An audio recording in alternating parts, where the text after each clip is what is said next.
Coming up this week, Xana introduces us to some more of our Yellow Jacket athletes.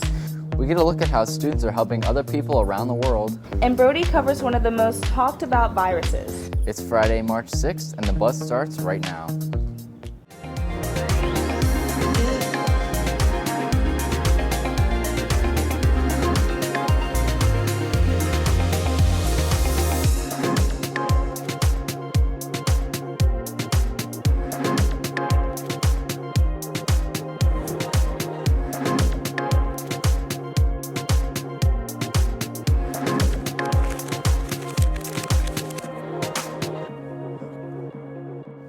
Happy Friday, Fort Mill. I'm Andy.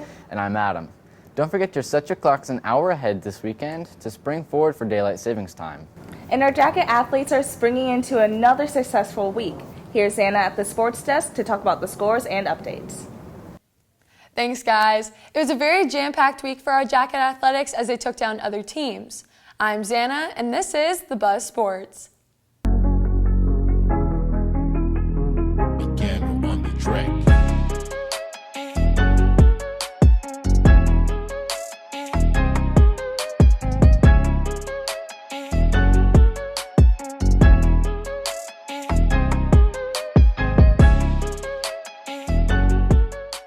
Starting off the week, girls lacrosse was victorious over Providence State on Monday with a score of 18-3. On Tuesday, our girls soccer team defeated South Point 4-0. Wednesday was full of wins as track got first against Catawba Ridge and Fairfield Central, with the boys getting a score of 109 and the girls getting a score of 90. Girls lacrosse won against NAFO 16-0. Unfortunately, our boys lacrosse suffered a tough loss against NAFO 12-11. Our boys soccer, lacrosse, and baseball all play away tonight. Last week, I introduced some of our spring athletes, and this week I challenged some new faces to see how many lemons they could eat in 1 minute. I'm Spencer. I'm Mike. I'm Ben. And we are the Fort Mill Lax Colt.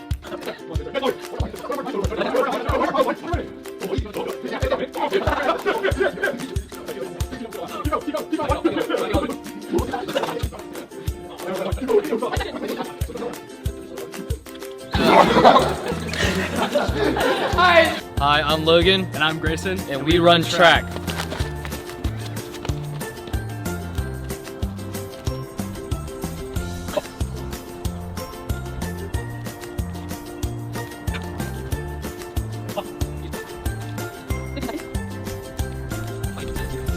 Three, two, one. My name's Lexi. I'm Maddie. And we play Fort Mill varsity soccer. Go.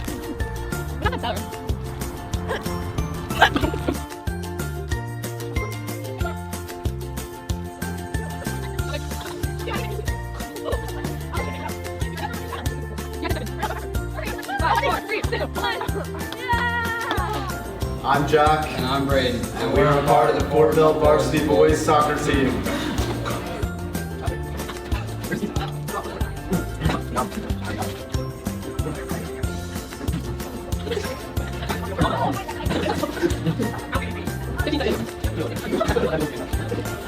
Three, two, one. I'm Taylor. I'm Ethan. And we play varsity tennis.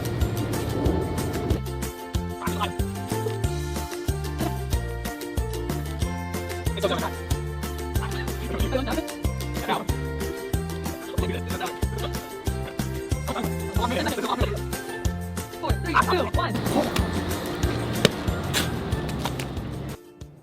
Thank you, Xana, for introducing us to more of our amazing spring athletes. Athletes all around the world are concerned if they'll be able to compete in our Summer Olympics due to the widespread of the coronavirus. And now we're even seeing cases in the U.S. But before you're tempted to bathe in hand sanitizer, there's a few things that you need to know. Brody has all the latest about the spread of the coronavirus. According to CNN, there are over 95,000 cases and 3,000 deaths caused by the coronavirus so far. With this number rising every day, countries are taking new precautions to prevent the spread, like travel restrictions, canceling school, and declaring states of emergency. The U.S. is not immune either, with over 150 cases and 11 deaths as of Thursday. The Fort Mill School District shared the CDC's guidelines on helping prevent the spread, so I sat down with Nurse Baradell to get the rundown on how to stay healthy. How can we prevent COVID-19? The best way is hand washing. Frequent hand washing and at least 20 seconds. So the quick hand washing often does not do it. It's not going to get rid of those viruses. Hand sanitizer is only about 60% effective against preventing that virus on your hands. So traditional soap and water for 20 seconds is your best way to prevent any virus and COVID-19. Also, stay away from anyone who's sick. That's probably, the number one thing or number two thing as well. And then avoid touching your eyes, face, nose, if you've been in contact with someone who's sick. Even if you're not in contact with someone who's sick, just not touching your face with unwashed hands is going to be a way to prevent this illness. While you need to do your part to stay healthy, there is no need to rush out and buy supplies like face masks at this time, according to the U.S. Surgeon General. Just make sure you're washing your hands regularly and avoid touching your mouth, nose, and eyes. Reporting for The Buzz, I'm Brody. Thank you, Brody and Nurse Berto, for sharing some ways to keep our school healthy and clean. It's very important that you keep the things you consume clean, especially water, but not everyone has access to clean drinking water. One of the students at Fort Mill is using her love of science to help people all around the world. It goes back to about 2 years ago when I went to Kerala, India to teach English to students in public schools. And there I saw there was a lack of clean water, so people had to boil their water, which took too much time, or they had to buy water bottles, which became a waste of money, and a lot of people didn't have that much money. So I brought that idea back with me and tried to come up with a way to improve their lives over there from here. So that's why I developed the Environmental Club to develop water filters using the resources around us. I contacted Wine to Water, and I got funding from BASF, a chemical company, to help fund this whole project. So we put it all together, and Wine to Water shipped us the materials. So the whole process starts out with having a black type of baseline for the filter, and then you have a connector attached to that, and attached to that is a rubber straw. So all of this combined creates the filter. Every year I go to India almost, and we always have to spend money on water bottles, and I see people on the streets who are like can't even have the basic necessity which everyone needs. So this became a very important issue, because how can people be deprived of something that we need to live? It's a basic necessity. So that's what got me thinking, we need to change something so everyone has access to clean water. It's awesome to see how students want to help people access clean drinking water, especially since it's something that some of us take for granted. Living in a clean environment is something that most of us don't have to think about, and that's partly due to our awesome custodial staff that works throughout the day to keep our school nice and tidy. Delaney got to catch up with one of these unsung heroes. The one thing I probably would let the students know that you miss me when I'm gone. Because without custodials, with custodials, we kind of set the stage, so to speak. If you think about a stage, right? Someone has to set it. Someone has to set the mood for learning. Someone has to set the mood for, so teachers don't get all crazy when they see they have dirty classrooms and they get all stressed out, and then they take the stress out on the kids by giving you a pop quiz. So we help to set the stage, for learning, if you think of it like that. Because without it, it'd be kind of chaotic. We also check for trash, make sure the trash is clean and stuff like that. We also check for supplies, and that's what we're doing right now. We're going down to the bathrooms to make sure that it has enough tissue. I check for the lunchroom, make sure they're clean beforehand. We're like I guess in a lot of ways we're kind of like the unsung hero amongst the students, but that's okay. There's plenty of people who appreciate and who knows the hardship of our work. Thanks, Delaney. If you see one of our custodians around the halls or in the comments, be sure to let them know how much we appreciate having them around with us all day. And giving someone a compliment can really brighten your day, and who knows, maybe even make yours better as well. Grayson has more details in the Mental Health Minute.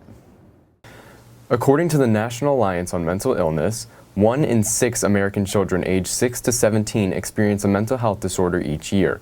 However, only half of these kids get proper treatment. Knowing the warning signs makes it much easier to get help. One warning sign of mental illness is social withdrawal. You may notice you don't want to be around people. You might feel the need to be alone all the time if you are extremely sad or anxious. Another warning sign is dramatic changes in eating or sleeping habits. You may begin to gain or lose weight and may not sleep enough or may sleep too much. This behavior is common among those who have depression. Lastly, make sure to watch for extreme mood swings. Your feelings become excessive, all-consuming, and interfere with daily living. These are not the only warning signs, but just a few of the big ones. If you or someone you know experiences some or all of these signs, don't be afraid to speak with someone you trust. And remember, all mental illnesses require a professional diagnosis to receive treatment. You can find more at NAMI.org. Reporting for The Buzz, I'm Grayson. Well, that's all we have for you this week. We're off next Friday for a teacher workday, but we do look forward to showing you what we make during our national convention when we get back. But until next time, I'm Andy. And I'm Adam. Have a great weekend, Fort Mill. There's no need to rush out and buy supplies according to the U.S. Surgeon General. Let me try that again. It's due to the widespread of the coronavirus. The Canora virus. See that all here. The Canora. Canora virus.